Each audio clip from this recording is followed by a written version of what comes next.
Hello ભાઈ, ઘણી વખત આનું સાંભળવામાં મળે. હજુ પણ પહેલાં એવું હતું કે ચોકમાં કે અમે લોકો જ્યારે હોસ્ટેલમાં હતા ત્યાં કે રેલવેમાં જતા હોય ત્યારે કોઈ કહે કે ગાંધીજીએ દેશની પથ્થર ખાંડી મારી, એટલે ભાઈ સબ ચાલે ગાंधी વિશે.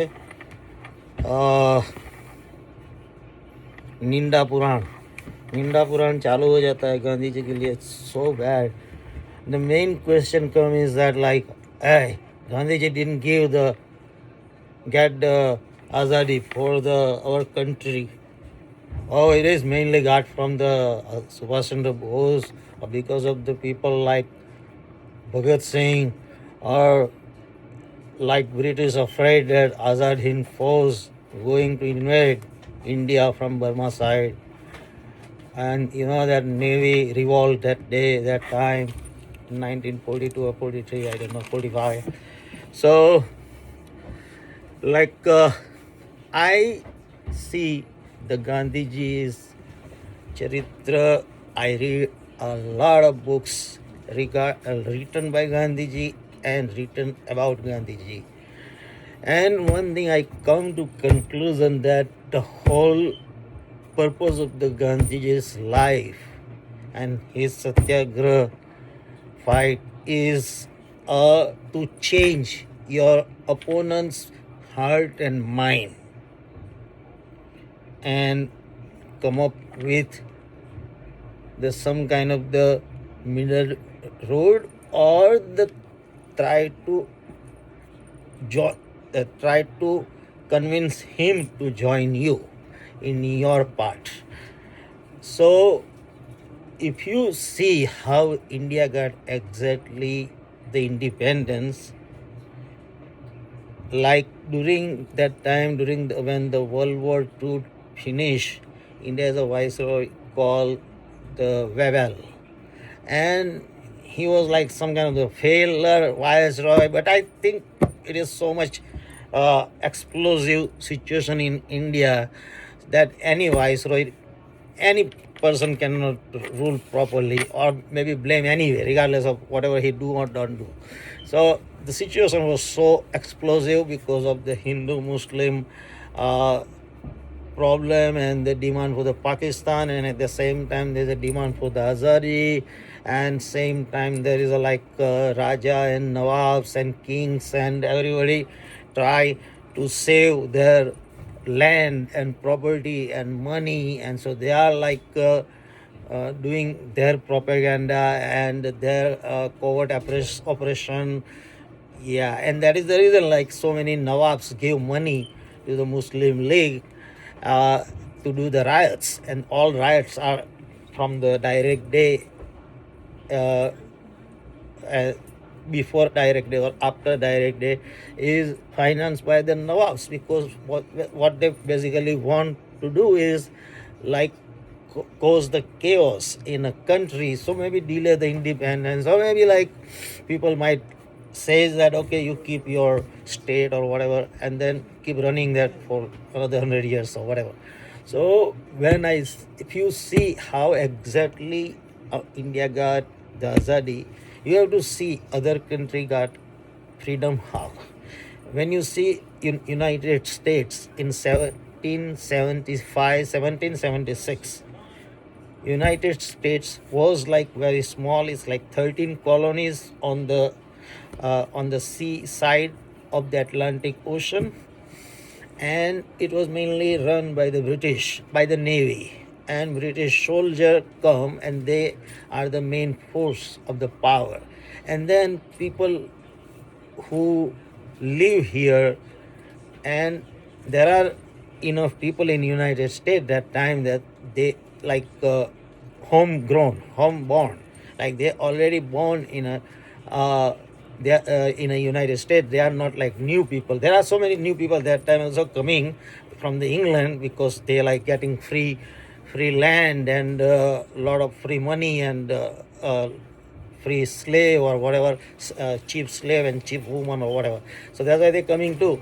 So that time also there was a division in United States, like it's called, like that time it was not called United States, like just America, colony of the Britain. So there was a like one, there is two part. One part is still loyal to the king, and the other part of the that United States that I says that, like if we are if like king is charging us tax, then he has to give us the representation in a parliament. If he doesn't give us the parliament, then like we have no representative in a, so we have no voice in a government. So it's okay, we don't want to stay with them, just give us ours. So in that kind, in 1975, like the people has their own weapons, like everybody. And I think that is the reason, like still today Americans are crazy for the weapons, like they have special amendments for that, and they carry the proudly says that like it's my constitutional right to own the gun.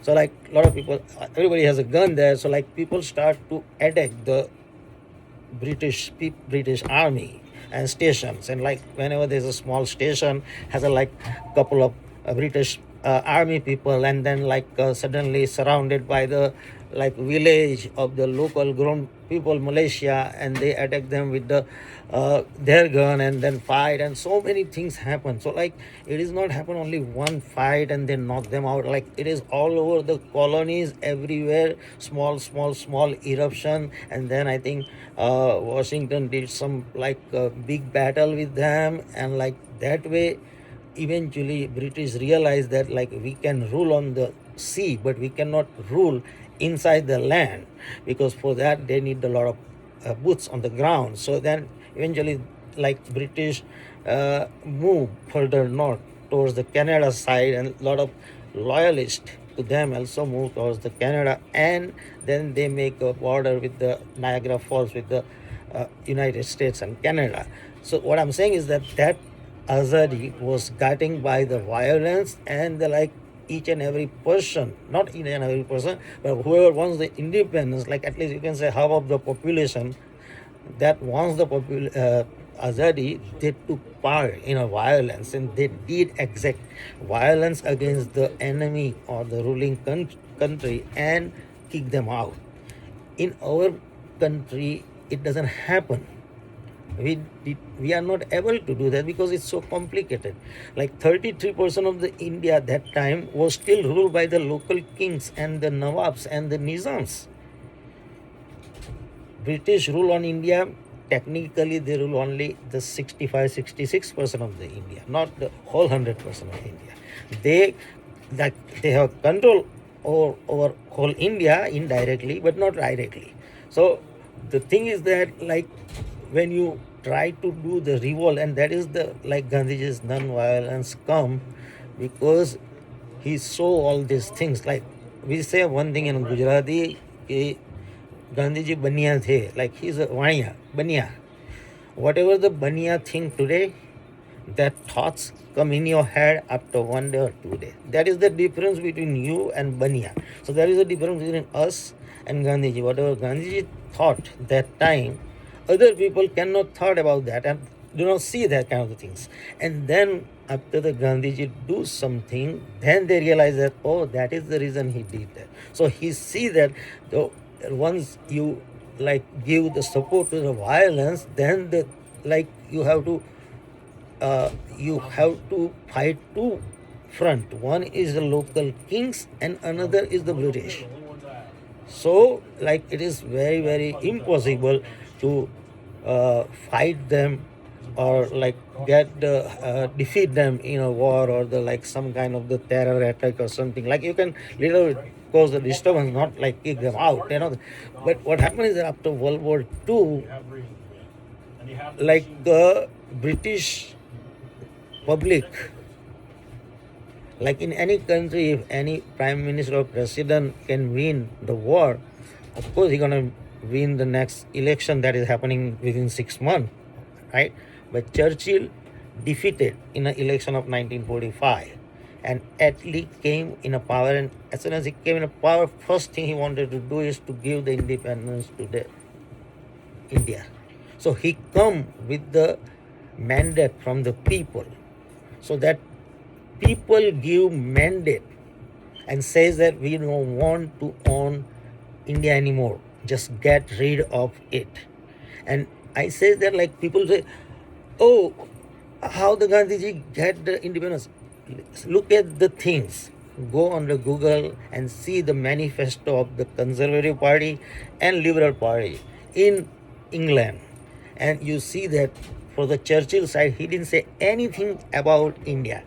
In his mind, if he win, he want to rule India as much as he can, more than 100 years, more than 200 years.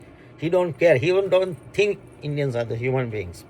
So Churchill, the thing is that the British people, like Gandhiji's change the British people mind and heart, and they says that this is too much for the Indians to suffer. And they also see that Germany started two World War, World War One and World War Two.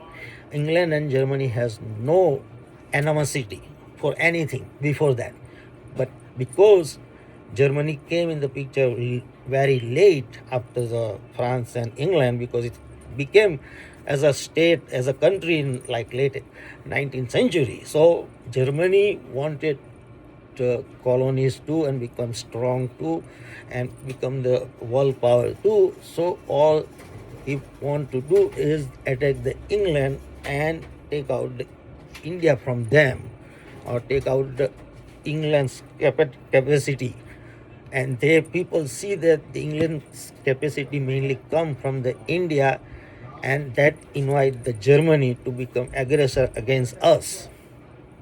So that's why the people's mind and heart change because of the Gandhiji's all the movement. People see that yes, it is not